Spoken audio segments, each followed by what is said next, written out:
April 12, 1945.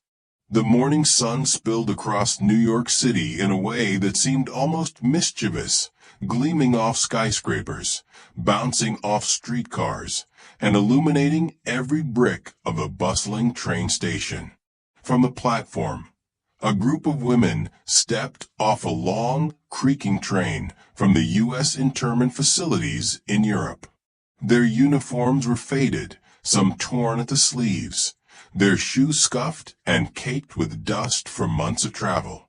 Each carried a small suitcase, a bundle of belongings that had survived bombed-out towns, forced marches, and the uncertainty of being on the wrong side of a war. Their eyes darted nervously around the station. They had been told to expect the worst: barbed wire fences, armed guards, strict schedules, and hard labor. Yet here before them was something they could not have imagined: a city alive, pulsing, indifferent to the war and to them. These were German women, prisoners of war, captured in the chaos of collapsing fronts, often serving as nurses, clerks, or auxiliary personnel for the German army. According to the U.S. War Department records, nearly 200 of these women were transported to American soil between 1944 and 1945, a number small compared to the tens of thousands of male POWs, but significant enough to test the limits of American camp policy. They were accustomed to fear, hunger, and silence. They expected cold stares, shouting guards, and iron doors clanging shut. Instead, a clerk approached them with a clipboard, directing them with calm efficiency. No rifle barrels, no barking orders. A woman even offered them sandwiches, and though some were suspicious, they accepted hungrily, almost embarrassed at the act of receiving kindness. One imagined thought ran through many minds: this must be a trick. As they exited the station, the contrast between expectation and reality grew sharper.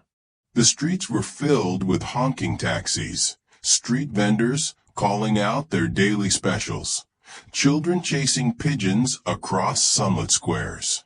Smoke rose from food carts, and the air smelled of roasted chestnuts and fresh bread, a far cry from the mud, smoke, and decay of the towns they had left behind.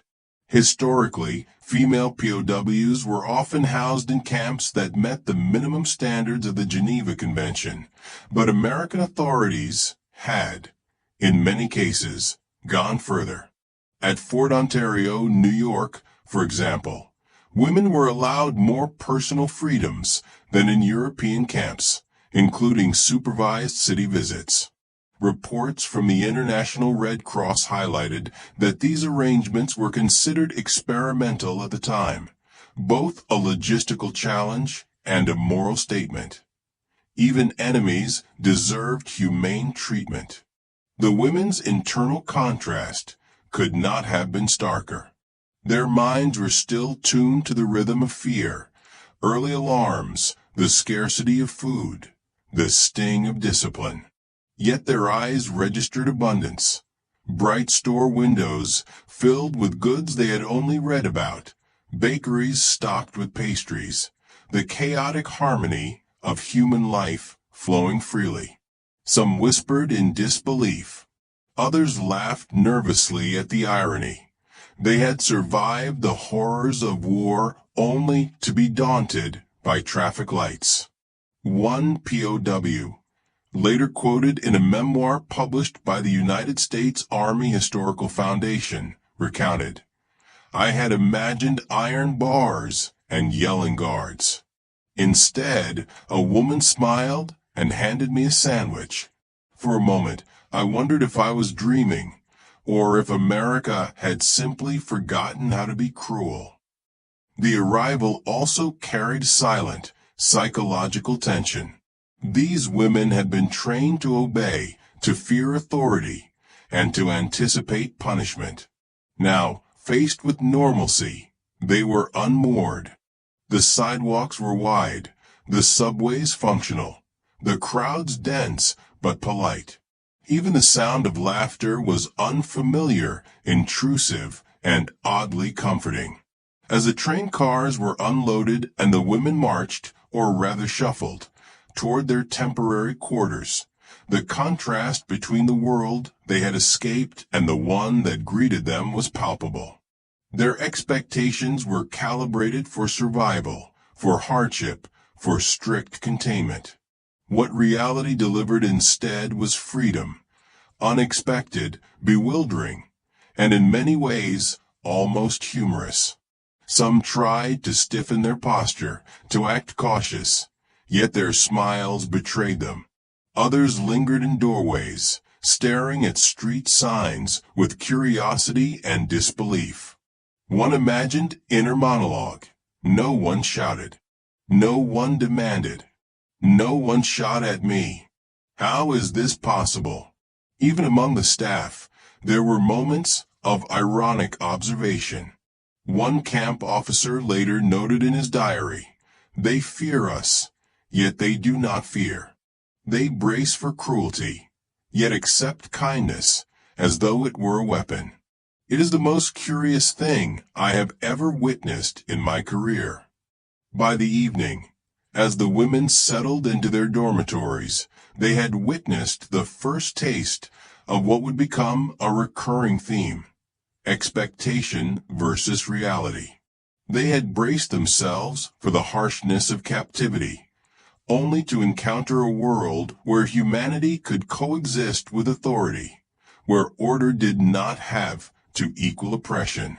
They were learning, in small daily doses, that freedom could be mundane, like the smell of coffee brewing or the clatter of a dinner tray, yet infinitely precious.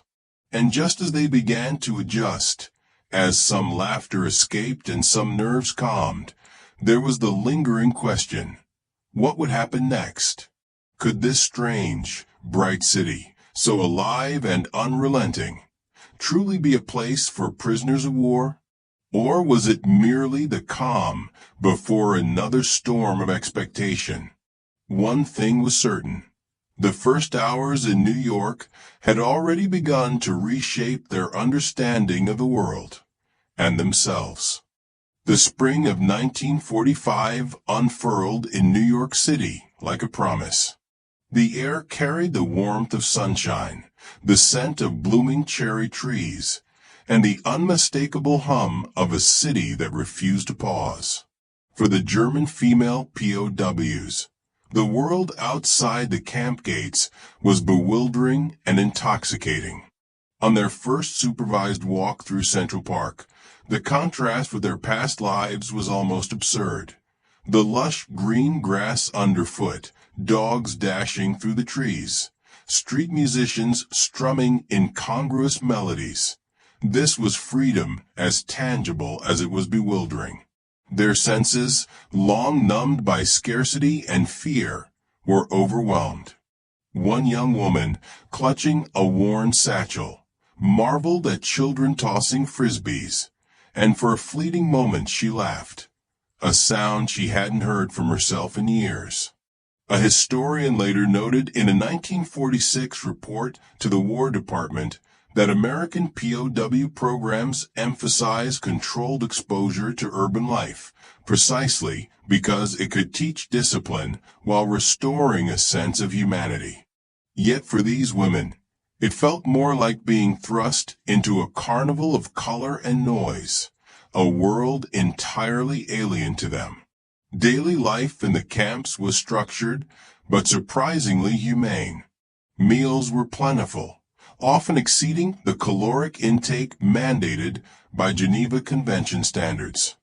The women were encouraged to attend English classes, craft workshops, or lectures on American culture. For many, the first time they were allowed to select their own clothes or pastries in the cafeteria felt like a revelation. "I never thought I'd pick my own fruit in a store and not be told off for it," recalled one POW in a later memoir. The small freedoms, initially disorienting, became sources of quiet joy. The POWs discovered that New York City itself was an education. The subway rattled beneath their feet, an underground river of movement and noise. Street vendors sold roasted peanuts, pretzels, and candied apples, their cries blending into the chorus of footsteps and car horns. One officer later recounted in his diary, they would stop at every street corner, gawking, not at the architecture, but at the sheer freedom of movement. It was as if the city itself was a teacher, showing them civility and chaos at once. Yet it wasn't just sensory wonder. It was emotional transformation. These women, trained to obey and anticipate harshness, began to experience autonomy for the first time in years. Walking without guards, buying small items, even tipping a stranger in a cafe, all acts of personal choice, reshaped their understanding of authority and kindness. Some began to write letters home, describing the strangeness of being allowed to simply exist without fear. Others whispered among themselves, marveling at the absurdity. We crossed an ocean expecting cruelty and found a city that didn't care to harm us at all. The irony was not lost on them. They had survived bombing, shortages, and forced marches, yet it was the simple things, a hot dog on a street corner, a seat on a crowded bus, a stranger's smile, that felt revolutionary. A camp report from Fort Ontario highlighted the psychological impact. The women's morale improved noticeably when allowed supervised urban excursions. Laughter, previously rare, became frequent, signaling a restoration of spirit. Small moments humanized the war experience. One POW befriended a street vendor who insisted on explaining how to make the perfect New York pretzel. Another was amazed to see a film at a cinema, a luxury so distant from the mud and ruin of her hometown that it felt almost unreal. Their letters home, fragments preserved in the U.S. National Archives, spoke of awe, disbelief, and gratitude. I feared men with guns, not the sidewalks, one wrote. I expected cruelty, not kindness, not joy. By mid-1945, the transformation was visible. The women moved with more confidence, spoke with lighter tones, and carried themselves differently. Ideologically, many began to reconsider their perceptions of the enemy. The American soldiers and civilians they encountered were neither monsters nor caricatures. They were people. Their assumptions, shaped by years of propaganda and fear, slowly unraveled in the streets of Manhattan and the quiet corners of parks. A moment of humor punctuated the surreal experience. On one afternoon, a small group stood hesitantly before a revolving door, unsure of how to enter without injury. After several failed attempts and shared laughter, one finally pushed through, emerging with a grin and a sense of accomplishment. It was a trivial victory, but for women accustomed to rigid control and scarcity, it felt like conquering a small frontier. The culmination of this discovery came in the small, intimate interactions. Sharing a bench with locals, buying postcards to send home, or watching street performers with unguarded curiosity. These seemingly minor acts became symbolic of a broader emotional and ideological shift. They realized that freedom was not only the absence of imprisonment, it was also the permission to live fully, without the constant anticipation of punishment. By the time the spring sun dipped behind the skyscrapers, painting the streets in gold and shadow, the women had already begun to internalize a profound lesson. They came expecting cruelty, hardship, and oppression. Instead, they encountered a city alive with freedom, humanity, and small, almost absurd pleasures. The experience would stay with them long after they returned to Europe, a reminder that liberty could be mundane, vibrant, and unexpectedly joyful. And so, the German female POWs left New York City not just as survivors of war, but as witnesses to a different kind of power, the quiet, persistent strength of everyday freedom.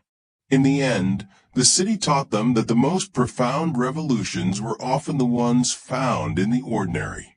A laugh shared with a stranger, a hot dog on a crowded street, the dizzying joy of being allowed to exist without fear.